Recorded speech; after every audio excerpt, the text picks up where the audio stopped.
The snowstorm had turned Pine Valley into a world of white silence, until a knock shattered it. Deputy Ryan Callahan opened his cabin door to find a 9-year-old boy, Noah Carter, his face pale, his lips trembling, carrying his little sister Ellie in his arms. Her cheeks burned with fever, her tiny hands clutching his jacket as if holding on to life itself. Behind them, the wind howled like a wounded beast, sweeping flakes across the porch where Shadow, Ryan's loyal German shepherd, stood alert, ears pinned back, sensing danger far beyond the storm. "She's burning up," Noah whispered. "Please, help my sister. Mom and Dad had went away 3 days ago, and they never came back." For a moment, Ryan could only stare. The loneliness he'd carried for years suddenly collided with the desperate eyes of 2 lost children. He dropped his flashlight, reached out, and said, "You're safe now." What followed that night would uncover a secret buried deep beneath the snow, a truth powerful enough to shake an entire town, and by the end of it, you'll believe that courage, loyalty, and love can still change the darkest of winters. But first, tell me where you're watching from. Drop your country in the comments below. Snow swept across the mountain town of Pine Valley, Colorado, like a living thing, hissing through pine branches, clawing at shuttered windows, blanketing the roads in white silence. It was a night that made even the wolves hide. Inside a small log cabin near the forest's edge, Deputy Ryan Callahan sat by the flickering glow of the fireplace, his gloved hands wrapped around a chipped mug of black coffee gone cold. Ryan was 35, a man carved by service and solitude. A former Marine turned sheriff's deputy, he carried himself with the quiet discipline of someone who'd seen too much and spoken too little. His uniform jacket hung on the back of a wooden chair, his holstered sidearm resting on the table beside a radio that crackled faintly with static. Only Shadow, his 6-year-old German Shepherd K9, shared the silence, lying near the hearth, tail twitching as the storm howled outside. Shadow's coat, thick black and tan fur, glimmered in the firelight. His amber eyes tracked every shift in Ryan's expression. They had spent countless winters together, each one colder than the last. Ryan leaned back, eyes half closed, listening to the wind slam against the window panes. Then came the sound. Soft, irregular, almost drowned by the storm. Knock, knock, knock. His brow furrowed. No one should have been out here this late. His cabin sat 3 miles off the main road, accessible only by a narrow trail that vanished in snow. He stood, reached for his flashlight, and nodded toward Shadow. "Easy, boy," he murmured. "Let's see who's out there." The wind pushed back as he opened the door. Snowflakes swirled like shards of glass. The beam of his flashlight cut through the white chaos and stopped on 2 small figures standing on his porch. A boy, about 9, his face pale and lips trembling, clutched a little girl in his arms. The boy's name, he would soon learn, was Noah Carter. Thin, freckled, wearing a soaked blue hoodie beneath an oversized winter coat. His dark hair clung to his forehead, and his small boots were half buried in snow. The girl, Ellie Carter, no more than 4, had flushed cheeks and half-closed eyes. Her tiny body shivered violently, arms dangling limply around her brother's neck. "Sir?" Noah gasped, voice hoarse. "Please, help my sister. She's burning up. Mom and Dad. They went away 3 days ago and didn't come back." For a heartbeat, Ryan just stared, his mind struggling to catch up with what he was seeing. The storm howled behind them, biting at the boy's bare hands. Shadow barked once, sharp and urgent, as if sensing the girl's condition. Ryan set the flashlight down and knelt beside them. The heat radiating off Ellie's forehead was alarming. "Inside! Now!" he said firmly, scooping the little girl into his arms. He motioned for Noah to follow. Shadow stepped aside, whining softly as they crossed the threshold, the warmth of the cabin wrapped around them like a fragile reprieve. Ryan laid Ellie on the couch, covering her with his thick wool blanket. Her breathing came shallow and rapid, small whimpers escaping between fevered dreams. Noah stood nearby, drenched and shivering, his eyes darting between his sister and the strange man in uniform. Ryan crouched to meet his gaze. "What's your name, son?" "Noah Carter," the boy said, voice trembling. "That's my sister, Ellie." Ryan nodded. "I'm Deputy Callahan. You did the right thing coming here." He poured hot water into a mug, stirred in sugar, and handed it to the boy. "Drink this, slowly." Noah nodded, gripping the cup with both hands. "She started coughing yesterday," he whispered. "I tried to keep her warm, but the firewood ran out. I didn't know what else to do." Ryan's throat tightened. "You've been alone all this time?" "Yes, sir. Our cabin's near the ridge. Mom said never to open the door for strangers, but—" His voice cracked. "I didn't know where else to go." Ryan turned to Shadow, who stood near the doorway, nose twitching. The dog growled softly, his gaze fixed on Noah's coat. Ryan frowned. "What is it, boy?" Shadow padded forward, sniffing the hem of the boy's jacket. A faint, metallic scent, unmistakable. Blood. Ryan looked closer. There, on the back of Noah's sleeve, a small smear of dried red, nearly invisible against the dark fabric. "Did you hurt yourself, kiddo?" Noah shook his head, confused. "No. I think it's from when we left the house. The door was open, and there was something broken, maybe glass." Ryan exchanged a look with Shadow. The canine's ears stood upright, body tense, the way he always got when something didn't sit right. "All right," Ryan said quietly. "We'll figure that out later." He grabbed his keys, wrapped Ellie in another blanket, and turned to Noah. "Put on my spare jacket. We're heading to the hospital." Snow whipped against them as they stepped outside again. Ryan opened the back door of his patrol SUV, gently laying Ellie across the seat. Shadow jumped in beside her, curling protectively around the child, his body heat helping where medicine could not. Ryan looked at Noah. "Buckle up, kid." As the vehicle rumbled to life, headlights pierced through the storm, cutting a narrow tunnel through the blizzard. The road twisted down toward the town, each turn a fight against ice and wind. Inside the car, Noah held Ellie's small hand. "Is she gonna be okay?" Ryan glanced at him through the rearview mirror. "She will. You got her here in time."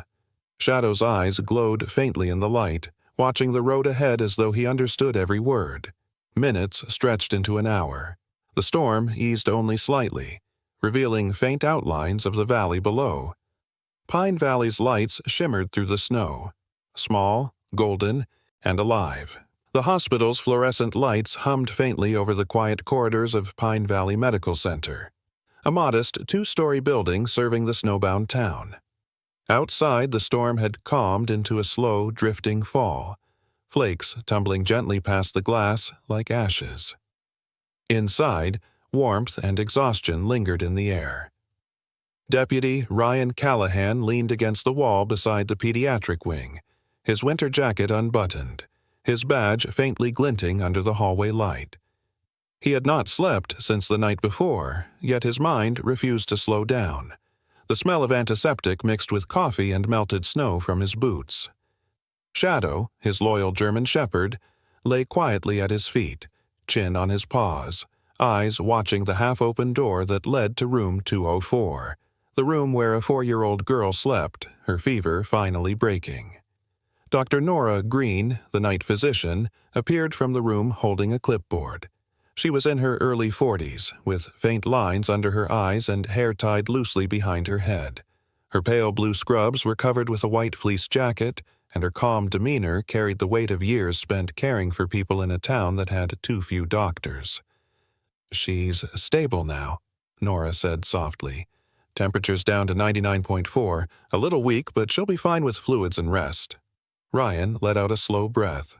"Thank you, Doc. You just saved her life." Nora smiled faintly. "Her brother did most of the saving. He kept her alive long enough to reach you. That boy's got courage." Ryan turned toward the waiting room, where Noah Carter sat curled on a plastic chair, a blanket draped around his shoulders. He looked small in the oversized space, a half-empty cup of cocoa beside him.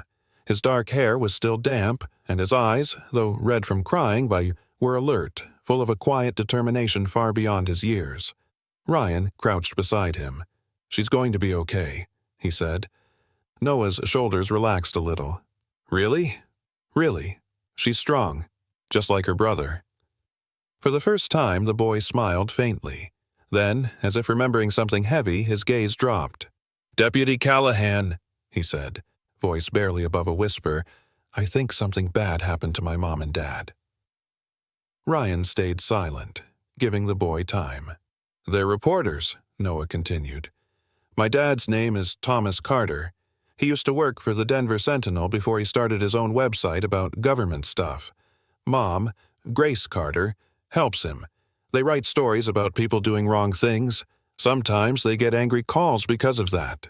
Ryan nodded, jotting names and details in his small notebook. "When did you last see them?" 3 days ago," Noah said. "Dad got a phone call from someone. He said it was about proof, something that would help his story about a company called, He frowned, trying to remember. North Star Construction. He said they were building bridges that didn't exist. That name made Ryan's hand pause mid-sentence. He'd heard whispers about North Star for months. A company contracted by the town council, always over budget, always protected by someone higher up. "What happened after the call?" Ryan asked. "They packed fast," Noah replied. "Mom looked scared. She told me to keep the doors locked and not to open for anyone except them. She said they'd be back before bedtime." His lips trembled. "But they didn't come back. I waited. Ellie got sick, and then the snow came. I thought maybe they were stuck on the road, but their car's gone." Ryan exhaled slowly. "You did the right thing coming to me, Noah." He closed his notebook. "I'll make sure we find them." At that moment, a nurse entered the hallway. A young woman with auburn hair tucked under her cap, her name tag reading Clara Owens. She was in her late 20s, wearing a pale green uniform and carrying a tray of supplies. She stopped short when she overheard the name. "Wait, did you say Thomas and Grace Carter?" she asked. Ryan turned to her. "You know them?" Clara hesitated, biting her lip. "Not personally, but I remember seeing their photo in the paper last fall. They were investigating the North Star case. It was about some missing town funds. Millions of dollars gone from a bridge project that was never built." She lowered her voice. "The article disappeared after a week. The paper said it was pulled for fact-checking. But people said someone up top forced it down. The faux Thitrung." She caught herself. The deputy mayor, Leonard Briggs, was mentioned. Ryan's eyes darkened. "Briggs," he muttered. "I've met him. He's got friends in every office in this town." Noah looked between them, confused but listening. "Is he a bad man?" Ryan glanced down at him, measuring his words. "He's someone who doesn't like questions." Clara handed him a note. "I kept this after the article was deleted," she whispered. "I thought it might matter someday." It was a photocopy of a letter addressed to the Denver Sentinel, stamped with North Star's logo. A formal complaint demanding the removal of an article defaming respected public servants. At the bottom, the signature, Leonard Briggs. Ryan folded the paper carefully. "Thank you, Clara. You may have just given us our first lead." Clara nodded nervously, glancing at the boy. "Just be careful, Deputy. People who asked questions about North Star stopped asking real fast." Hours passed. Dawn crept over the valley, pale light spilling through the windows. The snow had settled, softening the edges of the town, but the weight in Ryan's chest grew heavier. He stood at the window, watching his patrol SUV parked outside, the hood dusted white. Somewhere beyond the ridge, 2 journalists had vanished, and someone wanted that. Silence to stay unbroken. Dr. Green returned, holding a chart. "Ellie's fever's gone. You can visit her now," she said gently. Noah jumped from his seat and ran to the room. Shadow followed, tail wagging low. Inside, Ellie lay against a pillow, cheeks flushed but no longer burning. When she saw her brother, she smiled weakly. "You came back," she murmured. "I told you I would," Noah said, taking her hand. Shadow lay beside the bed, his body curling protectively near her feet. Ryan watched from the doorway. The sight stirred something in him, a reminder of what he'd lost years ago when his own family had slipped away in an accident no one could explain. But tonight, these 2 children were his responsibility, and he would not fail them. Dr. Green stood beside him. You think their parents are in trouble? I don't think, Ryan said quietly. I know. He looked at the paper in his hand again, the name North Star Construction glaring back like a wound. As the morning light grew brighter, Ryan made a decision. When the road's clear, I'm heading up to the Carter cabin. If there's any sign of what happened, I'll find it. Nora frowned. That mountain road's half buried in snow. I've seen worse. He turned toward Shadow. You ready, partner? The dog stood immediately, ears pricked. Before leaving, Ryan stopped by Ellie's bedside. Rest, little one, he said softly. You're safe here. Ellie smiled sleepily. Thank you, Mr. Policeman. As Ryan walked out into the pale light of morning, his breath fogging in the cold, the town of Pine Valley lay quiet and innocent beneath its blanket of snow. But Ryan knew better. Beneath that peaceful white, something rotten was buried deep, and the only way to uncover it was to follow the trail left behind by a missing family and a name whispered through every dark corner of City Hall. North Star. The following morning broke cold and sharp, sunlight glinting off the thick crust of snow that blanketed Pine Valley. The storm had finally cleared, leaving the mountains washed in hues of blue and silver. Frost clung to every branch, and the air itself seemed brittle enough to shatter. Deputy Ryan Callahan stood outside the Pine Valley Sheriff's substation, a small wooden building near the edge of town, sipping coffee that had already turned lukewarm in the freezing air. His breath rose in plumes as he looked toward the mountain ridge that loomed in the distance. That was where the trail led, north toward Cedar Ridge, the last known direction Thomas and Grace Carter had taken. Inside, the sheriff's office buzzed with the low hum of morning activity. Ryan stepped in and approached Sheriff Daniel Hensley, a broad-shouldered man in his late 50s, with a salt-and-pepper beard and a voice that carried the authority of 2 decades in uniform. He wore a heavy brown jacket with a sheriff's badge stitched into the sleeve and a belt that creaked with the weight of his holster. Behind his stern expression lay the weariness of someone who had spent too long managing small-town politics. "Hensley," Ryan said, removing his gloves. "I need a search order for Cedar Ridge." The sheriff looked up from his paperwork. "This about the Carters?" Ryan nodded. "Their kids are safe at the hospital, but the parents are missing. They left after a phone call tied to North Star Construction. I'm betting they never made it back down." Hensley frowned, leaning back in his chair. "That ridge is rough country this time of year. You'll need backup and gear. You sure it's worth risking a team on what might just be a broken-down car?" Ryan's tone hardened. There was blood on the boy's coat. This isn't a routine call. The older man studied him for a long moment before sighing. "All right, Callahan, you'll have your search team, but keep it tight. Take Harmon and Ruiz. They know that trail better than anyone. And be careful what hornet's nest you stir up. North Star has friends in high places." Ryan signed the papers, clipped them into his folder, and turned to leave. "I'm not looking for politics, Sheriff. Just 2 people who might still be alive." By late morning, the snow-covered parking lot outside the station was alive with motion. 2 SUVs idled near the fence line, engines rumbling, exhaust steaming in the cold.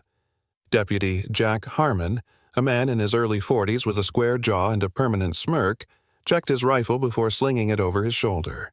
He was a tall, athletic figure with short-cropped blonde hair, known for his sharp aim and sharper temper. Despite his easy grin, there was always something restless in his eyes, something Ryan had never fully trusted.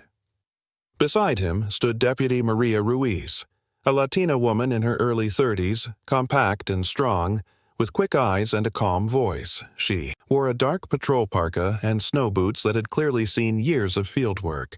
She nodded to Ryan. "You sure you want to head up Cedar Ridge? That trail's half buried in drifts." Ryan adjusted his gloves. "We don't have a choice. The boy said his parents took that route. It's the only lead we've got." Shadow barked once, circling Ryan's legs impatiently, tail stiff. Ryan smiled faintly. He's ready, at least. The convoy rolled out before noon, tires crunching through the snow as they left town behind. The mountains loomed closer with every mile, their peaks glinting like ice blades under the winter sun. The roads grew narrower, winding between pine forests heavy with frost. Radio chatter filled the cabin of Ryan's SUV, Updates from Ruiz in the second vehicle, bits of static, and the faint rumble of the heater. Noah's directions had been precise for a 9-year-old. He remembered landmarks, bends in the road, even a wooden sign that read Cedar Ridge Trailhead. After an hour, they reached it. The road ended in a clearing marked by a half-buried ranger sign and an old picnic table nearly consumed by snow. Beyond that, the trail disappeared into the forest, winding upward between cliffs of granite and clusters of pines. Ryan stepped out, crunching over frozen ground. He scanned the horizon with binoculars, nothing but white. Shadow bounded forward, nose low, sniffing the wind. The air smelled of pine resin and cold iron. "Anything?" Harmon called, adjusting his scarf. Ryan lowered the binoculars. "Not yet, but we'll follow the old trail markers. If the Carters came this way, the snow's covered any tire tracks by now. Or someone covered them," Ruiz muttered, tightening her backpack straps. They pressed on foot from there, the forest swallowing them in muffled silence. Each step sank deep into powder. The only sounds were the crunch of boots and Shadow's panting. Ryan led the way, his flashlight cutting through the dim canopy light, heart steady but heavy. He had walked trails like this before, in another life, another uniform, another winter. Afghanistan, 12 years earlier, he could still feel the sandstorm instead of snow, the deafening roar of gunfire instead of wind. Back then, he had arrived too late. His best friend, Corporal Miller, had died waiting for rescue that never came. Ever since that day, Ryan carried the same thought into every mission: never be late again. "Callahan, you good?" Ruiz's voice cut through the memory. He blinked, nodded. "Yeah, just thinking." Hours passed. The ridge grew steeper. The sun dipped lower, painting the world in pale gold. They found fragments of something near a bend, glittering shards half buried in the snow. Ryan knelt, brushing away frost. A piece of glass, no bigger than his palm, edges scorched and darkened. The logo on the fragment was faint but visible under the light. Ford Motor Company. A windshield, maybe. From the Carters' SUV. "Here," Ryan said, holding it up. Ruiz crouched beside him. "That's fresh, maybe a few days old." Harmon shifted uncomfortably. "Plenty of people drive this road. Could be anyone." "Not in a blizzard," Ryan replied flatly. Then Shadow stiffened, ears twitching. He gave a sharp bark and darted toward a cluster of boulders nearby. Ryan followed, heart quickening. The dog stopped beside a flat stone, partially covered in snow, whining. Ryan brushed the surface clean. There, smeared faintly across the gray rock, was a streak of dried blood, frozen into the stone like a rust-colored scar. Ruiz inhaled sharply. "That's human." Ryan's jaw tightened. "The Carters came through here." He took photos, marked coordinates on his GPS, and radioed back to the sheriff's office. Static crackled in response. The mountain was swallowing their signal. As the last light began to fade, Harmon kicked at the snow impatiently. "We should head back before it gets dark. The trail's dead cold." Ryan turned on him. "We're not leaving until we check the next ridge. They could be out there freezing, or worse." Harmon's expression soured, but he said nothing more. Ruiz adjusted her flashlight and nodded silently. They continued another half-mile up the ridge until the trees thinned and the valley spread below them like a sea of silver. The wind picked up again, howling between the rocks. Ryan stood on the crest, the mountains stretching endless ahead. Somewhere beyond, two people had vanished into the white wilderness, and he could feel, deep in his chest, the same dread that had haunted him for years, that he might be too late again. Shadow barked once more, breaking the silence. Ryan turned toward the sound, eyes narrowing at something half buried ahead. Tire grooves faintly etched under the snow. They were headed in the right direction, but the light was fading fast. He knelt beside Shadow, placing a gloved hand on the dog's head. "Good boy. We'll keep going at first light." As the team made camp at the base of the ridge, Ryan stood by the fire, watching snow swirl through the twilight. The smell of smoke and pine filled the air. Ruiz handed him a thermos. "You think they're still alive?" she asked quietly. Ryan stared into the flames. I have to believe they are. Shadow settled beside him, eyes fixed on the mountains where the trail disappeared into white nothingness. The night was calm now, but the silence carried a weight Ryan couldn't shake, a whisper of something waiting beyond the next rise. The next morning rose gray and bitter, clouds already gathering again above the mountain ridge. The air carried that uneasy stillness before another storm. Ryan Callahan zipped his thick patrol jacket and brushed frost off his radio as he stood by the dying campfire. His breath came out in white clouds, and Shadow sat close by, ears perked, eyes fixed on the narrow trail ahead that climbed deeper into the mountain pass. Behind them, Deputies Maria Ruiz and Jack Harmon packed up the gear, their movements slow and methodical, steam rising from their breath. Ryan checked the GPS one last time and pointed toward a sharp turn up the ridge. "We'll follow the coordinates another mile north. The snow line ends there, and if we're lucky, so does this trail." Ruiz nodded, adjusting her rifle strap across her shoulder. "The boy said his parents drove an old gray Ford Explorer, right?" "Yeah," Ryan replied. "If it went off the road anywhere near this ridge, we'll find what's left of it." Harmon's voice came low from behind them. "Assuming there's anything left." He was tall and lean, his jaw covered with rough stubble, and his cold blue eyes seemed to reflect no warmth at all. He wore his dark winter uniform open at the collar despite the cold, and the way he watched Ryan carried something unreadable, almost irritation masked as indifference. The trio began their ascent. The wind picked up as they climbed, carrying fine ice like glass dust that stung the skin. Trees thinned until only boulders and skeletal shrubs broke the endless white. Shadow bounded ahead, his paws sure even in the deep snow. After nearly an hour, the dog stopped suddenly, ears high, nose twitching. A low growl rumbled in his chest. Ryan followed the direction of the growl and froze. Below them, near the bend where the mountain dropped into a ravine, lay the twisted shell of a vehicle. Black smoke stains streaked the snow like ink. "There," Ruiz whispered. "Oh, God." They descended carefully, boots crunching through ice until they stood at the edge of the wreck. The SUV had rolled down the embankment and come to rest upside down, its frame half buried in frozen dirt.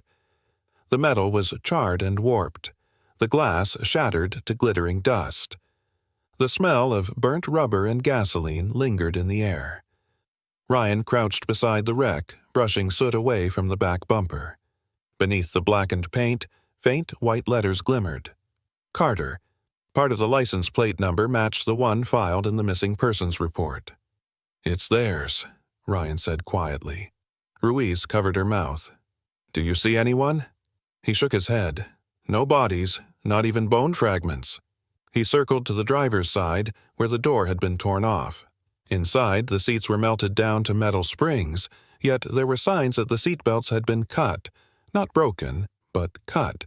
He photographed it, frowning. "Someone got them out. Or wanted us to. Think they did." Ruiz scanned the snow around them. No footprints, nothing. The fire must have burned through everything. But Shadow didn't seem convinced. He paced in circles around the wreck, sniffing the ground, nose pressing into drifts, then suddenly jerked his head toward the north. His body stiffened, hackles raised. Then he barked, a sharp, echoing sound that broke through the wind. Ryan straightened. "What is it, boy?" Shadow took off running along the edge of the ridge. Ryan grabbed his radio. "Ruiz, stay with the sight. Harmon, with me." They chased the dog up the slope, snow spraying beneath their boots. The wind grew louder, roaring between the cliffs. Shadow stopped at a jagged wall of stone where a narrow crevice opened, almost hidden behind fallen pine branches and rock. The air here smelled different, damp, earthy, faintly metallic. Ryan knelt, brushing snow away from the opening. Inside, darkness yawned like a throat. "Looks like a cave or fault line," he muttered. He shone his flashlight in, narrow passage, frost coating the walls. "Could be where someone took shelter," Harmon frowned. "Or where something dragged them." His tone was mocking, but Ryan didn't rise to it. He pulled a small flare from his belt and lit it, tossing it gently inside. The red light flared against stone and ice, revealing nothing but shadows. Still, Shadow barked again, low and steady, pawing at the ground. Ryan's gut twisted. The dog had never been wrong about a scent. "Radio base," Ryan ordered. "Tell them we've located the Carter vehicle, possible secondary site near the ridge. We'll need—" "No," Harmon cut in sharply. "We shouldn't call this in yet." Ryan turned on him. "What?" "Look around you," Harmon said, his voice calm but hard. "That fire burned days ago. The bodies are gone, maybe dragged off by animals. We start calling this in and the sheriff will send half the county up here in the middle of a storm. Let's verify what we've got first." Ruiz's voice crackled through the radio behind them. "Callahan, I'm getting static. Storm's building again. I can barely hear you." The wind screamed louder, as if to prove her point. Ryan glared at Harmon. "Standard procedure says we report any recovered vehicle. Why are you so damn eager to keep this quiet?" Harmon's jaw tightened. "I'm thinking of not losing more people in this weather, but if you're looking for ghosts, be my guest." He turned away, lighting a cigarette, the flame flickering madly in the gusts. Ryan bit back his frustration and focused on the cave. "Shadow, stay close." He moved a few feet inside, enough for the beam of his flashlight to reach deeper. Scattered debris lay near the entrance, a piece of torn fabric, partly frozen into the ground. He pulled it free. A sleeve from a woman's coat, red, burned along the edge. Grace Carter's photo had shown her wearing a red winter parka. His pulse quickened. He stepped out, showing it to Harmon. "Still think it's just a car crash?" The other man exhaled smoke, saying nothing. The wind suddenly shifted, whipping snow across the ridge. Dark clouds rolled over the mountain like a closing curtain. Within minutes, visibility dropped to nothing. Ryan heard Ruiz shouting faintly from below, her words torn apart by the wind. "Storm! Coming fast! Get back!" Static screamed through his radio. He tried adjusting the channel. "Ruiz, say again!" No answer. Harmon was already moving back down the trail. "We have to get to the vehicles before we're trapped," he yelled. Ryan glanced at the cave entrance, then at the burning sky. Lightning flashed somewhere above, followed by the low, growling roll of thunder. Rare in winter, but not impossible. Snow began to fall again, thick and relentless. "Shadow, heel!" Ryan shouted. The dog hesitated, staring once more into the darkness before obeying. Ryan grabbed the fragment of fabric, shoved it into his pocket, and followed Harmon down the ridge. By the time they reached Ruiz, the wind had become a living wall. Snow and ice lashed their faces, and the radios were dead. Ruiz was kneeling beside the SUV wreck, covering her map from the snow. "We have to find shelter. Visibility's dropping to 0, she yelled. Ryan nodded. "There's a cave about 50 yards up the slope. We'll wait out the storm there." Harmon's eyes flickered briefly. Irritation? Fear? Ryan couldn't tell, but he followed without argument this time. They struggled back through the screaming wind, Shadow leading the way with unerring instinct. By the time they reached the cave entrance, the storm was howling full force. Snow swirled into the opening like a ghost trying to claw its way inside. They huddled in the dim red light of Ryan's flare, catching their breath, steam rising off their coats. Ryan unzipped his pocket and pulled out the burned sleeve, staring at it under the glow. Grace Carter's scent clung faintly beneath the smoke and frost. They were close, he could feel it. Harmon sat silently against the rock wall, eyes distant, jaw tight, cigarette extinguished. Outside, the storm raged, sealing them into silence. Ryan turned to Ruiz. "As soon as this passes, we go deeper in. If they're alive, that cave might be the only place they could have survived." Ruiz nodded, her eyes steady. "And if they're not?" Ryan stared into the darkness ahead, listening to the wind echo like a warning. "Then we'll bring them home." Ryan adjusted the beam of his flashlight as he and Shadow stepped deeper into the narrow opening. The storm outside had dulled to a muffled growl, the wind pressing faintly against the rocks behind them. The cave swallowed sound. Every footstep, every breath echoed like whispers against wet stone. Behind him, deputies Ruiz and Harmon followed cautiously, their boots crunching over patches of frozen dirt and shards of rock that glistened faintly under the beam of light. "Stay close," Ryan said quietly. "The air's fresh, means there's another opening somewhere ahead." His breath fogged as he spoke.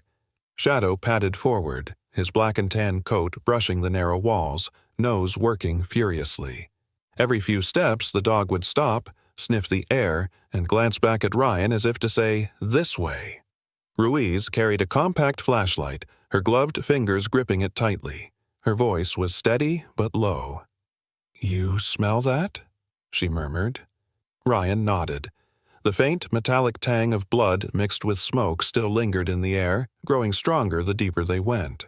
Harmon trailed behind them, shoulders tense, one hand near his holster. "This is a waste of time," he muttered. "If anyone was in here, they'd be dead by now." Ryan shot him a glare over his shoulder. "Keep your voice down." The echo of their footsteps faded, replaced by the slow drip of water somewhere ahead. The temperature dropped sharply. After several minutes, Shadow stopped again, this time not moving. His ears flattened, body crouched low, a deep growl vibrating through his chest. Ryan froze, raising a hand for silence. Then it came. Faint, fragile, a rasping sound barely audible over the wind, a human breath. "Did you hear that?" Ruiz whispered. Ryan's pulse spiked. "Yes." He knelt, angling the flashlight toward a shadowed corner of the cavern. "Shadow, steady." They moved slowly toward the sound. The beam of light slid across the rough walls until it caught something that didn't belong. Fabric. A torn jacket sleeve. Then a motionless hand. "Here!" Ryan dropped to one knee, brushing snow and debris aside. Two figures lay huddled against the wall, half covered by a tarp and a broken camping blanket. A man and a woman, bound at the wrists and ankles with coarse rope, mouths sealed with duct tape. Their faces were pale, lips cracked, eyes fluttering weakly under the sudden light. "Thomas Carter," Ryan breathed, "and Grace." Ruiz gasped softly, already pulling out her medkit. Ryan cut the ropes with his utility knife, then peeled the tape from their mouths. Grace coughed violently, gasping for air, while Thomas struggled to lift his head. He was in his 40s, ruggedly built but gaunt from exhaustion, his face streaked with soot and bruises.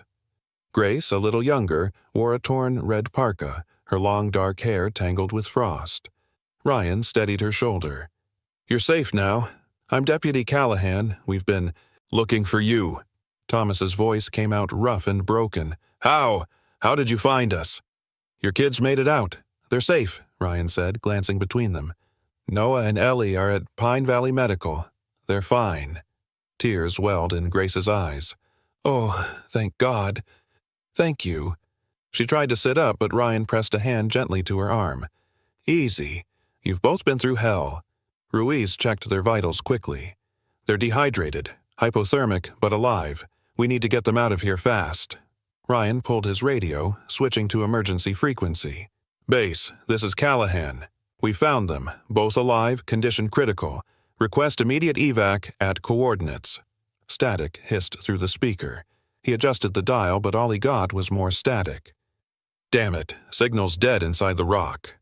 Harmon moved closer, his face unreadable in the dim red light from Ryan's flare. "We'll have to go back outside to get a line." "Then go," Ryan said sharply. "Now." But Harmon hesitated, glancing at the entrance as though weighing something unseen. "Storm's still heavy. We should wait until it dies down." Ryan frowned. "They won't last that long." Harmon's jaw tightened. "Fine." He turned and started back toward the entrance. The beam of his flashlight bobbed once, twice, then disappeared into the dark. Ryan turned back to the couple. Grace clung to his hand. "They came for us," she whispered. "Men with masks. They knew our names. They said we found something we shouldn't have." Thomas coughed weakly. "They tied us, burned the car to make it look like we were dead." His voice cracked. "We thought they'd come back to finish it." "Do you know who they were?" Ryan asked. Thomas swallowed hard. "We didn't see faces, but one of them had a radio. He said, 'Briggs wants confirmation.'" Leonard Briggs, the deputy mayor. He's behind this." Ryan's stomach tightened. The suspicion that had followed him since Noah's story now had a name. "We'll make sure everyone hears that," he said. "But right now, we need to keep you alive." He tore open an emergency blanket, wrapping it around Grace, then another for Thomas. Ruiz handed them canteens of warm water. Shadow stayed near the entrance, tail low, watching the darkness like a sentry. Minutes passed. Then, faintly, from somewhere outside, came a crunch, the sound of snow compacting under a boot. Shadow's head snapped up. His growl was immediate and low, the fur along his spine rising like hackles on a wolf. Ryan froze. "You hear that?" Ruiz's hand went to her sidearm. "Someone's out there." A faint beam of light flickered briefly through the narrow opening, then vanished. "Could be Harmon," Ruiz whispered. "Or not," Ryan muttered, reaching for his pistol. He motioned for Shadow to stay quiet. The dog's ears twitched, every muscle taut. The footsteps faded, replaced by the whisper of the wind. Whoever it was had either gone or was waiting. Ryan moved toward the entrance, flashlight ready, but Shadow blocked his path, a deep rumble vibrating in his throat. The dog's gaze was fixed outward, unblinking. Ruiz whispered, "If it was Harmon, he should have radioed." "He didn't," Ryan replied grimly. "Stay with them. I'll check it out." He stepped a few feet outside the entrance. The storm had weakened but hadn't stopped. Flakes still drifted through the dim light. The world beyond the cave was white and silent. No prints, no shapes, just wind and snow. When he returned, Ruiz looked at him expectantly. He shook his head. "No one there." Inside the cave, Thomas stirred, his voice hoarse. "They know? They're watching you." Ryan crouched beside him. "Who?" "The same people who left us here. They won't stop now. They know you're helping us." His words trailed off into a cough that ended in a ragged breath. Grace wiped his forehead, whispering something Ryan couldn't hear. Shadow whimpered softly, pressing close to the couple as if sensing how fragile their strength was. Ryan looked down at his radio again, still silent. The storm had killed the connection completely. He glanced toward the tunnel's mouth where Harmon had disappeared. He felt a flicker of unease. Something about the man's delay, his unwillingness to call for help, it gnawed at him now. Far down the slope, unseen by the others, Jack Harmon crouched behind a rock, his gloved hands shaking slightly as he typed a message into his phone.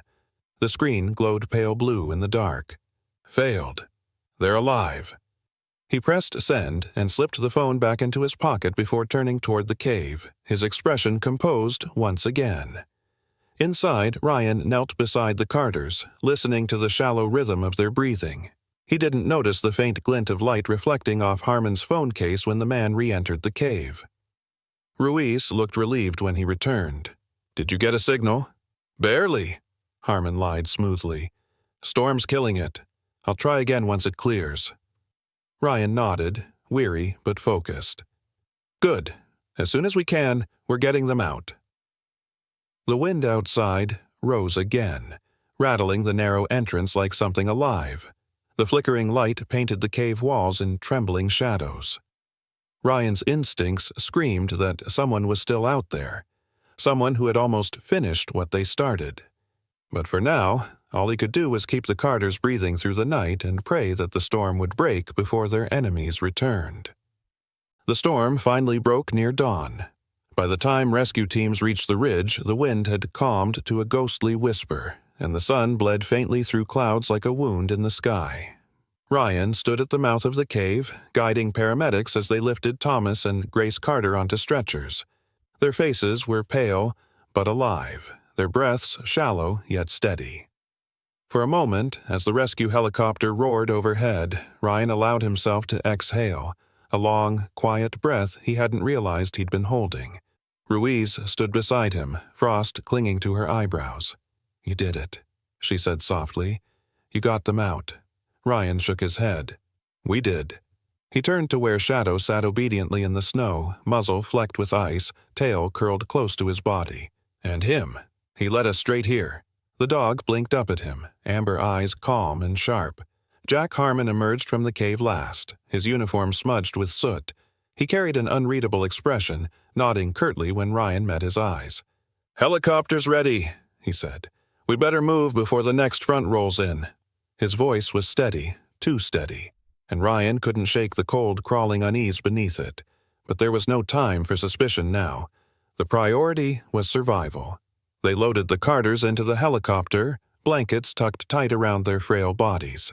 As the rotors thundered, Ryan climbed in beside them. Shadow was lifted up after, lying between the stretchers like a silent guardian. Ruiz followed, securing the cabin door as snow whipped through the air. The flight back to Pine Valley was rough. Gusts battered the helicopter, wind howling through every seam. Grace's hand trembled where it rested on her husband's chest. Ryan reached out, steadying it gently. "You're going to be all right," he said over the engine noise. Thomas opened his eyes halfway, his voice little more than a rasp. "Thank you for finding us." When they finally landed at Pine Valley Medical Center, a team of doctors and nurses rushed forward. The building stood like a lighthouse in the storm, its bright emergency lights cutting through the white chaos. Ryan helped lift the Carters out onto gurneys. Through the blur of motion and sirens, he spotted two small figures pushing through the crowd, Noah and Ellie. "Noah!" Grace's voice cracked, half a sob, half disbelief. Noah ran forward, throwing his arms around her as the nurses steadied her stretcher. "Mom! Dad!" His voice broke, tears streaming down his face. Ellie followed, still in her hospital gown, clutching Shadow's collar for balance. The dog stayed perfectly still as the little girl buried her face in his fur, sobbing uncontrollably. Thomas reached out weakly from his stretcher, his hand trembling as it brushed Noah's hair. "I told you we'd come back," he whispered. The boy shook his head fiercely. "I didn't stop believing." Ryan stood back by the door, watching the scene unfold. His throat tightened at the sight, the four of them clinging together like a single heartbeat in the middle of chaos. Snow still drifted through the open doors, melting against the bright hospital floors. He felt something stir deep inside him, a faint warmth he hadn't felt in years. For a long time, Ryan had lived with ghosts, the comrades he couldn't save, the family he'd lost to silence and time. But watching this family reunite, watching Shadow rest beside the child like a living emblem of loyalty, it brought him something close to peace. A nurse brushed past him, carrying equipment. "Sir, are you with them?" she asked. Ryan nodded absently. "Yeah, just making sure they're home safe." Later, when the chaos settled and the Carters were settled in a private room, Ryan stood by the doorway, his uniform still damp from melted snow. The room glowed softly under fluorescent light. Grace lay on one bed, IV line running to her arm, her dark hair spread over the pillow. Thomas sat upright beside her, wrapped in a thermal blanket, his face marked with bruises and exhaustion. Noah and Ellie were curled together in the armchair near the window, both fast asleep. Shadow lay stretched on the floor near Ellie's feet, head resting on his paws, eyes half open as he watched anyone who came near.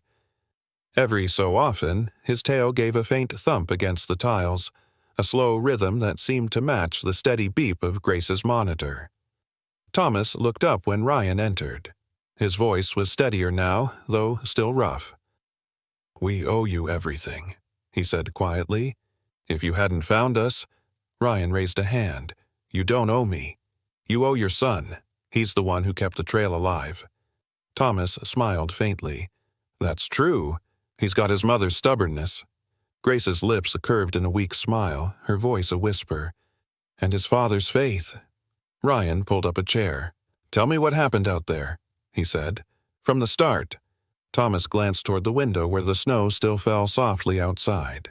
"It started 3 nights ago. We got a call from someone claiming to be an internal whistleblower, said he had proof that Deputy Mayor Briggs was laundering state funds through North Star Construction." Grace picked up where he paused. "He told us to meet him at the Cedar Ridge Overlook, said he'd bring documents. We didn't think twice. We've chased tips before, but this one, it felt urgent." Thomas nodded grimly. "When we got there, 2 men were waiting. They said Briggs sent them. Next thing we knew, we were hit from behind. When I woke up, the car was gone, and we were in that cave." Ryan listened silently, jaw tight. "They meant for you to die up there. The fire was staged."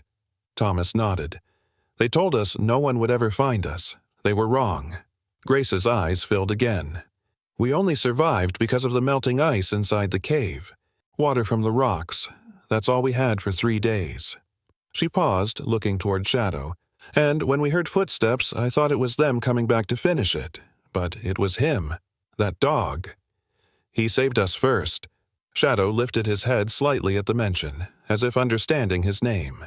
His amber eyes met hers, calm and loyal. Grace smiled faintly, whispering, "Good boy."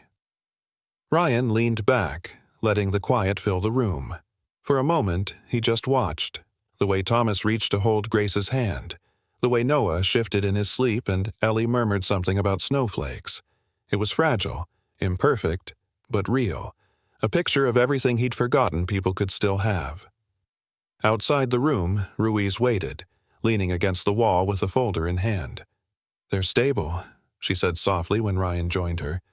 "Doctor says they'll make a full recovery." Ryan nodded. "Good. They'll need to give a statement soon. And we'll need protection for them. Whoever wanted them gone won't stop here." Ruiz exhaled. "You think it's really Briggs?" "I think the Carters stumbled onto something that scared the wrong people," Ryan replied. "And until I know how deep it goes, nobody gets close to them." Through the small window in the door, they could see Shadow shift position, settling closer to the hospital bed where Ellie slept. The German shepherd's ears twitched at every sound from the hallway, his body coiled like a sentinel. A nurse passing by smiled. "That dog hasn't left her side all day," she whispered. "You'd think he was her guardian." Ryan looked in again, a small smile touching his face. "Maybe he is." The storm outside had quieted completely now, leaving Pine Valley washed clean in pale morning light. For the first time in weeks, Ryan felt the weight of silence that wasn't empty. It was calm. The kind that comes after survival. He turned away from the glass, knowing that the peace would not last forever, but for now, it was enough. The next afternoon, snow had stopped falling, leaving Pine Valley wrapped in a ghostly stillness. The hospital was quiet except for the steady hum of machines and the occasional squeak of nurses' shoes against the polished floors.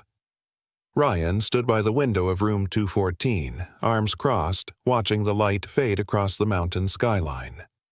Grace Carter was sitting up in her bed now, pale but stronger, her IV removed, her hands clasped around a cup of tea. Thomas sat beside her, still recovering but alert, his left arm bandaged where the ropes had torn into his skin. Grace broke the silence first. "Deputy Callahan," she said softly, "there's something I didn't tell you at the cave." Her voice carried the weight of someone who'd been holding a secret too long. Ryan turned, his gray eyes steady. "Go on." "When Thomas and I were investigating Briggs and North Star Construction, I backed up everything we found. Documents, photos, call logs, onto a flash drive. I hid it." She hesitated, glancing at her husband.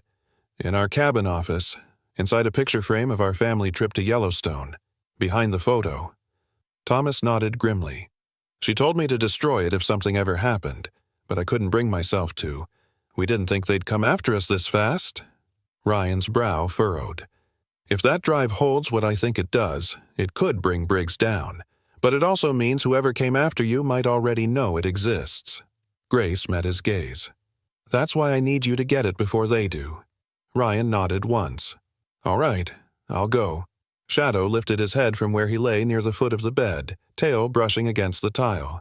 The dog seemed to understand the gravity in the air, eyes sharp, alert. Grace smiled faintly. "And take him with you. He seems to have a way of finding what others can't." An hour later, Ryan's patrol truck rolled through the quiet pine forest road that led to the Carters' property. The sun was dipping behind the ridge, painting long blue shadows across the snow. Shadow sat upright in the passenger seat, ears twitching at every sound, nose pressed lightly to the cracked window. The Carter cabin came into view, A small two-story wooden home with a porch buried half in snow, smoke still rising faintly from the chimney. Ryan parked, scanning the perimeter before stepping out. Something was wrong. The front door hung slightly ajar, one hinge broken, the lock twisted. He drew his sidearm, signaling Shadow to stay close. The dog moved ahead in silence, padding through the snow, sniffing the air. The stillness around the house was too clean, too deliberate. Inside, the cabin told a story of hurried violence. The office door had been forced open, its frame splintered. Papers littered the floor, tax records, old notebooks, photographs torn from albums. A desk lamp lay on its side, bulb shattered. Ryan's boots crunched over broken glass as he moved toward the back wall, where family pictures hung crooked on a wooden beam. Shadow sniffed near the window, growling softly. The curtains fluttered from a recent draft. The latch had been broken. Whoever had come here hadn't been careful. They'd been searching for something specific. Ryan's flashlight beam paused over a photo. A smiling family of 4 standing before Old Faithful in Yellowstone, summer sunlight bright on their faces. Grace's words echoed in his mind. Behind the photo. He lifted the frame carefully, turning it over. The backing was loose, as if it had been pried open before. But when he slid a finger behind the cardboard, he felt something small and cold, a thin silver USB drive taped flat against the back. He peeled it free, holding it up to the light. "Got it," he murmured. Shadow's ears pricked suddenly. The dog turned toward the door, tail stiff, a low growl rising from his throat. Ryan froze. Snow crunched outside. Slow, deliberate steps. He flicked off his flashlight and crouched low behind the desk. Shadow stayed beside him, muscles coiled. Through the half-open door, a shadow moved across the porch. Then another. 2 figures. Ryan's pulse quickened. He leaned close to the dog and whispered, "Quiet." The steps paused. One of the men spoke faintly, voice muffled under a winter scarf. "Check the shed. If it's not here, we torch the place." The words drifted through the air like smoke. Ryan waited, every instinct screaming to act. But then, as quickly as they'd come, the footsteps retreated into the snow, fading toward the woods. Only when the last sound vanished did he stand. Shadow went to the window, watching until the trees swallowed the movement completely. Ryan holstered his gun and slipped the USB into an inner pocket of his jacket. "We're done here," he said softly. Outside, the cold air hit his face like needles. He scanned the perimeter once more before heading to his truck. The forest was quiet again, but his gut told him the peace was temporary. He climbed in, started the engine, and began the descent toward town. The radio crackled faintly with static before Ruiz's voice broke through. "Ryan, copy?" "Go ahead," he replied. "Hospital just checked in. The Carters are resting. Everything okay on your end?" "Not exactly. The cabin's been compromised. Someone was there before me. I recovered the drive." Ruiz's tone hardened. "You think they knew about it?" "Yeah. Which means someone's feeding them information. Someone close." A silence stretched between them. Then Ruiz said, "You think it's Harmon?" Ryan stared at the dark road ahead, his jaw tightening. He knew every move we made. He argued against calling for backup at the crash site, and when the Carters were found alive, he was the only one who left the cave alone. If someone's tipping off Briggs's people, it's him. "Want me to run his phone records?" Ruiz asked. "Already ahead of you. I'll hand the USB to Sheriff Hensley first thing. But keep Harmon away from the Carters until I know for sure." "Understood," she said. Shadow shifted beside him, whining softly. Ryan reached over, resting a gloved hand on his head. "Good work today, partner." They passed the last curve before town, headlights cutting through the growing dusk. That was when Ryan noticed the reflection, a pair of headlights far behind them, steady, following every turn. The road was empty except for his truck, but those lights stayed close enough to be deliberate. He slowed slightly. The SUV behind him did the same. Black paint, tinted windows, no plates visible through the snow. Ryan's heartbeat quickened. "We've got company," he muttered. He reached for his radio again. Ruiz, I'm being tailed. Black SUV, heading south on Pine Hollow Road. Get a unit ready." Static hissed in response. Then the line went dead. The SUV's lights grew brighter in the rearview mirror. Shadow growled low, claws scraping lightly against the dashboard. Ryan pressed the accelerator, tires biting into the snow as the truck roared forward. The other vehicle matched his speed instantly. He took a sharp left onto an unmarked forest path, headlights off, relying on the faint moonlight and instinct. The road wound between tall pines, snow spraying behind him. After several tense seconds, he stopped, cutting the engine. The forest fell silent again, save for the ticking of cooling metal. Shadow stared through the windshield, chest rising and falling quickly. Ryan waited, holding his breath. The distant hum of the SUV faded down the main road. It had passed without seeing them. Ryan exhaled, leaning back in his seat. Whoever that was, they weren't just curious. He looked at the small USB glinting in the dashboard light. Whatever's on this drive, someone's willing to kill for it. He turned the key again, steering back toward the highway, eyes scanning the shadows on both sides of the road. Shadow lay down, but didn't relax. His gaze remained fixed on the rear window until the first lights of Pine Valley appeared through the trees. Ryan sat in his dimly lit office at the Pine Valley substation, the USB drive resting on the desk like a loaded weapon. The heater hummed faintly, struggling against the cold that seeped through the old building's walls. Outside, the town was quiet. Too quiet for what he was about to uncover. He slipped the flash drive into his laptop, and the screen flickered to life. Folders appeared. North Star Hard Contracts, Briggs, Zaj Memo, Bridge Funding. But one file stood out. Its name was simple, Chilling, Recording.mp4. He clicked it open. The grainy video showed two men in a hotel room. The first was unmistakable. Leonard Briggs, the deputy mayor of Pine Valley, late 50s, slick gray hair, wearing an expensive Navy suit and a practiced politician's smile. Across from him sat Ethan Crowley, CEO of North Star Construction, a heavyset man in his 40s with a neatly trimmed beard and the casual arrogance of someone who believed he could buy anything, including justice. The camera's angle was slightly tilted, as if hidden in a corner. Their voices came through clearly. Briggs leaned back in his chair. "You'll route the funds through the bridge project, same as before. The governor's audit won't see a thing."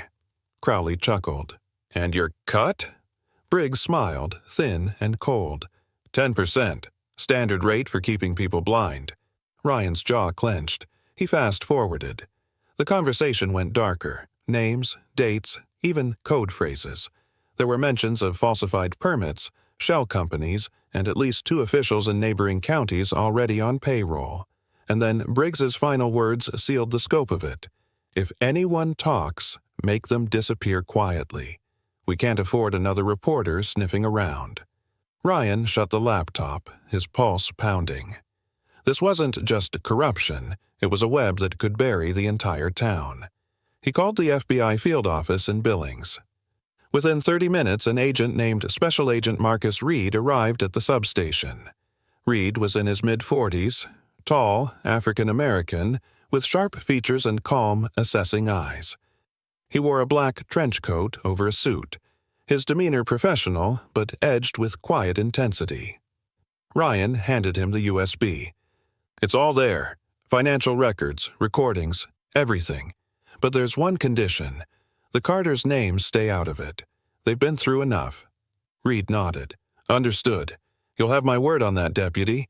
I'll take this straight to the Bureau's Corruption Task Force. But be careful. If this file exists, others might already know it's in play." Ryan nodded grimly. "They already do." When Reed left, Ryan leaned against the desk, exhaustion washing over him. He looked down at Shadow lying near his boots, the dog's eyes half closed but alert. "Let's go check on them, buddy," he muttered. At Pine Valley Medical Center, evening had fallen. Snow dusted the windows and the wind hummed through the vents. Inside room 214, Grace was reading softly to Ellie, whose small hands clutched a stuffed bear the nurses had given her.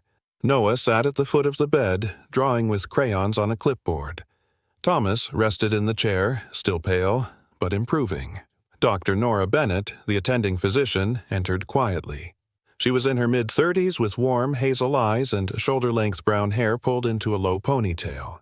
Her white coat hung loosely over a navy turtleneck and black slacks.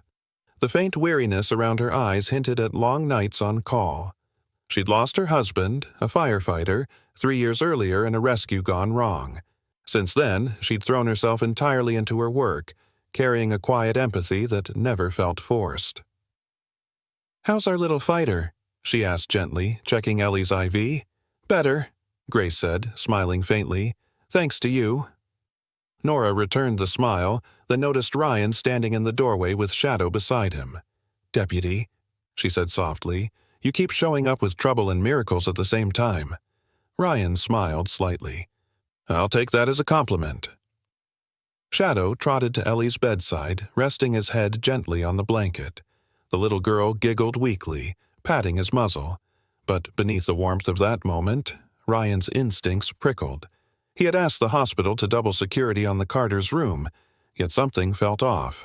The hallway was quieter than usual, and the night guard who should have been posted outside was nowhere in sight. He turned to Nora. "Did you see Officer Green on your way in?" She frowned. "No. Should I have?" Before he could answer, Shadow's head snapped up. His ears shot forward, a low growl rumbling deep in his throat. Then came the sound. Soft at first, then sharper. The metallic click of a door latch down the hall. Ryan's hand went to his holster instantly. "Stay with them," he whispered to Nora. He stepped into the hallway, gun drawn, his boots silent against the tile. The corridor was lit only by dim fluorescent lights, the shadows long and uneasy. He moved past the nurse's station. Empty. A faint draft slipped through the stairwell door. He touched it. It wasn't locked. Suddenly, a crash echoed from behind him. Ryan spun around, sprinting back toward the Carters' room. The door was half open. Inside, a man dressed in black tactical gear stood beside Grace's bed, a suppressed pistol raised. Another figure was near the window, trying to unplug the heart monitor. Shadow lunged first. The German shepherd's snarl tore through the quiet as he slammed into the first attacker, knocking him off balance. The man's weapon clattered across the floor. Shadow bit hard into his forearm, dragging him down with a guttural growl. The second intruder turned his gun toward Grace, but Ryan was faster. A single shot cracked, hitting the man squarely in the shoulder. He stumbled, crashing into the IV stand, and collapsed. Nora rushed to the door, heart pounding. "This way," she whispered urgently, grabbing Grace's arm. "There's a service exit through the emergency ward." Thomas lifted Ellie into his arms, Noah clutching his jacket. Ryan covered them, stepping over the fallen intruder.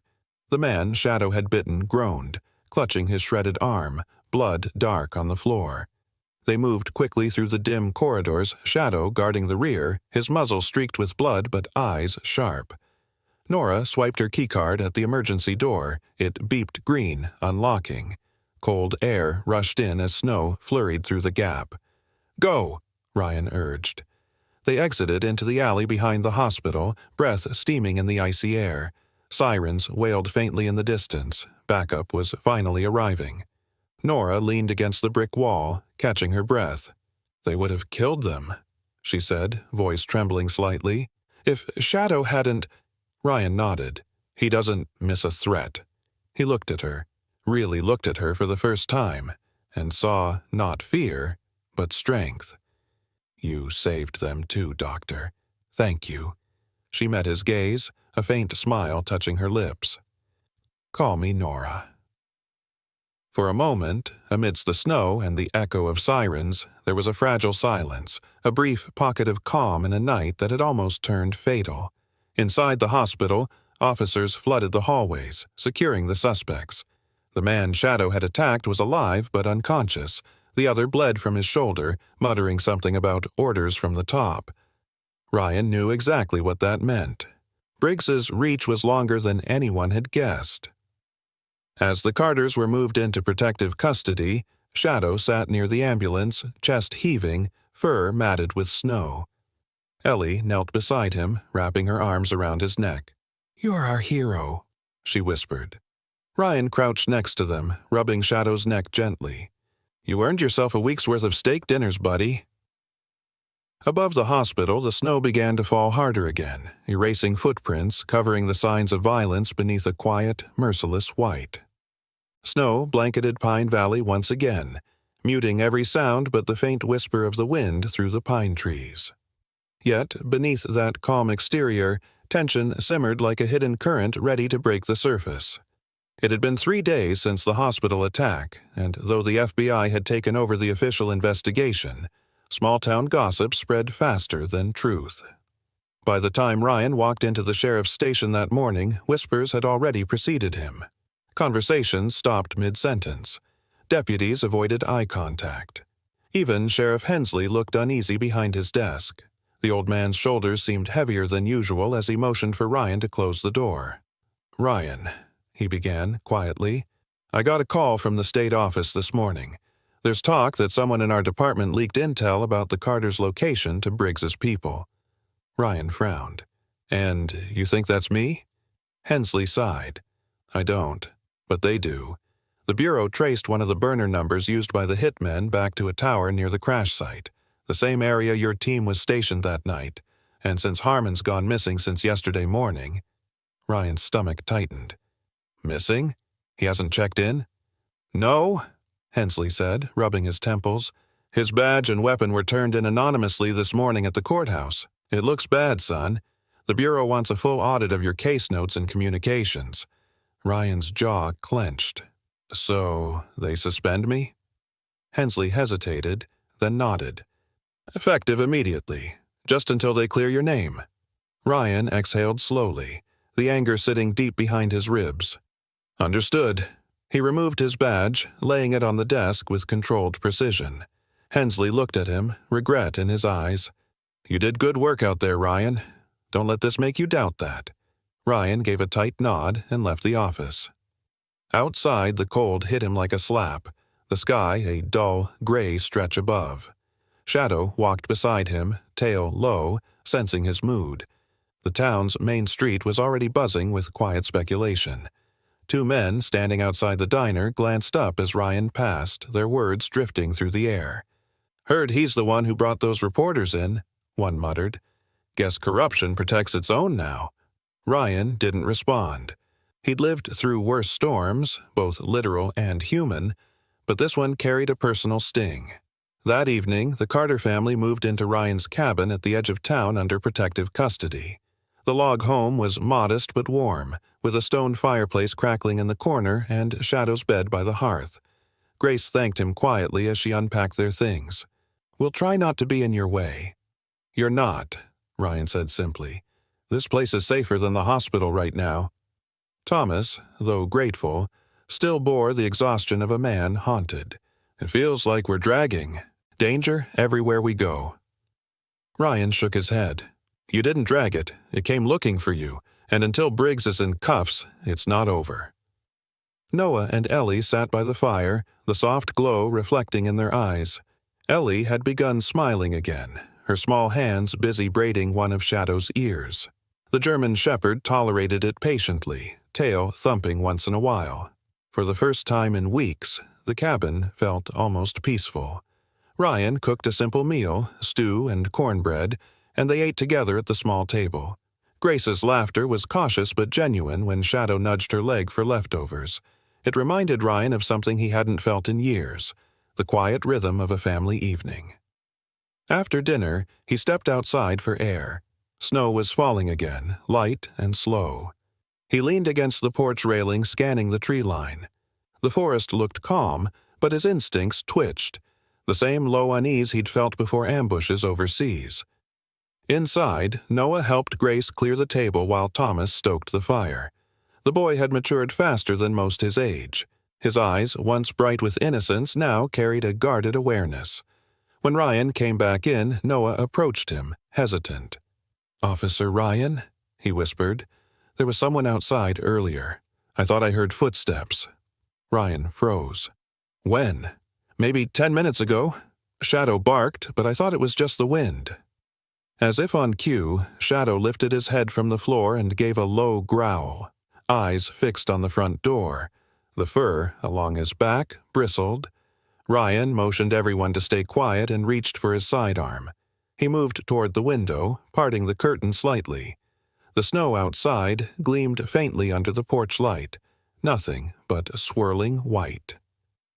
Then, just as he started to turn away, a sharp sound split the night. Thwack! Wood splintered beside the doorframe, a jagged hole forming where the bullet struck. Grace gasped. Ryan spun, pushing her and the children to the floor. "Down!" he barked. Shadow bolted toward the door, barking furiously. Ryan peered out again, scanning the tree line, but whoever had fired was gone. Only tire tracks on the road leading back toward town. He waited several tense seconds before exhaling. Thomas stood slowly, his voice shaking. "That wasn't random, was it?" Ryan shook his head grimly. "No, that was a message." He picked the lodged bullet from the wood, .45 caliber, military grade. He turned it in his gloved hand. "They want us to know they're watching." Shadow continued pacing near the windows, occasionally growling under his breath. Even after Ryan secured the door, the dog remained restless, trotting from room to room, sniffing at corners and the baseboards as if searching for unseen threats. Later that night, when everyone had gone to bed, Ryan sat by the fire, cleaning his weapon. The bullet he'd found lay on the table beside him. He stared at it for a long time. The flames, reflection flickering across the brass casing. He wasn't sure who was pulling the strings now, Briggs, Harmon, or someone else entirely, but he knew this much. The town was no longer safe. The rumors had already done their damage, and whoever wanted him silenced had just made their first move. Outside, the snow thickened, blanketing the world in deceptive peace. Shadow stood at the window, motionless, ears sharp. Every time a car passed distantly on the highway, the dog's head turned, his body tense until the sound faded. Ryan glanced at him. "Easy, boy. We're not running this time." But even as he said it, part of him knew the storm was only beginning again. The wind outside had softened into a steady hush, whispering against the cabin walls like the breath of an old spirit.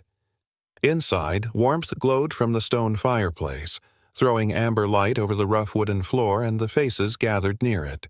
The night had been long and heavy, but here, for the moment, it was as if the world had paused. Ryan sat in an old leather chair close to the fire, polishing the barrel of his service pistol more out of habit than necessity. Across from him, Noah sat cross-legged on the rug, his small hands busy whittling a piece of pine wood with one of Ryan's old pocket knives. Ellie lay curled on a blanket beside Shadow, her soft breathing in rhythm with the gentle thump of the dog's tail. Grace watched them from the couch, her hands wrapped around a mug of tea, her face illuminated by the flicker of firelight. Thomas was asleep upstairs, still weak from the ordeal in the mountains. Grace's eyes softened as she looked toward Ryan. "You've done so much for us," she said quietly. "You've risked your life more than once. I don't know how we can ever repay you." Ryan shook his head. "You don't owe me a thing. You and Thomas are good people who got caught in someone else's war. I just did my job." "But not everyone would have done it," she said, her voice thickening. "Most would have walked away when it got complicated." He didn't answer right away. The fire cracked, sending a shower of sparks into the chimney. "Maybe," he said finally. "But once you've seen what happens when people stop caring, you don't walk away again." The room fell quiet except for the steady pop of the fire. Then Noah looked up from his carving. "Can I ask something, Officer Ryan?" Ryan smiled faintly. "Sure, kid. Is it true Shadow saved your life once?" Ryan blinked, surprised. Grace chuckled softly. "He's been curious about that since this morning. You should tell him." Ryan leaned back, resting his elbows on his knees. Shadow lifted his head slightly, ears twitching as if he knew the story was about him. "Yeah," Ryan said slowly. "It was a few years ago. I was working a narcotics case out by Bear Ridge. We'd been tracking a suspect who was hiding inside an old warehouse near the rail yard. It was dark, too quiet. We went in, Shadow leading point. That dog's nose is sharper than any radar."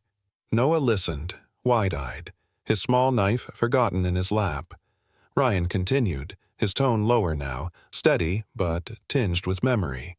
"We found a stash of explosives. I barely had time to yell before it went off. The blast threw me across the room. I hit the wall, hard. Couldn't move, couldn't see straight. The fire started spreading fast. I thought that was it." He paused, staring into the flames. "But then, through the smoke, Shadow came back. He grabbed my jacket, dragged me out across the floor. I don't remember much after that, just cold air and the sound of sirens. They said I wouldn't have made it another 30 seconds if he hadn't gone back for me." Grace's eyes glistened. "You mean he went back into the fire for you?" Ryan nodded. "Twice.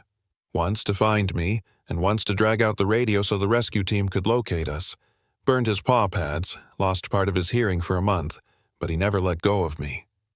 Noah's gaze shifted toward the dog lying peacefully by the fire. "Wow," he whispered. "Wasn't he scared?" Ryan looked at him for a long moment, then said quietly, "Course he was. Everyone gets scared, Noah. The trick isn't not being afraid, it's doing what's right, even when you are." The boy nodded slowly, absorbing every word. His young face seemed older in the glow of the fire. Grace watched the exchange with a soft expression, and for the first time since their rescue, the worry lines around her eyes eased. Ryan gave a small smile. "You know, Shadow and I have been partners for 6 years. He doesn't talk much, but he's the best judge of character I've ever met."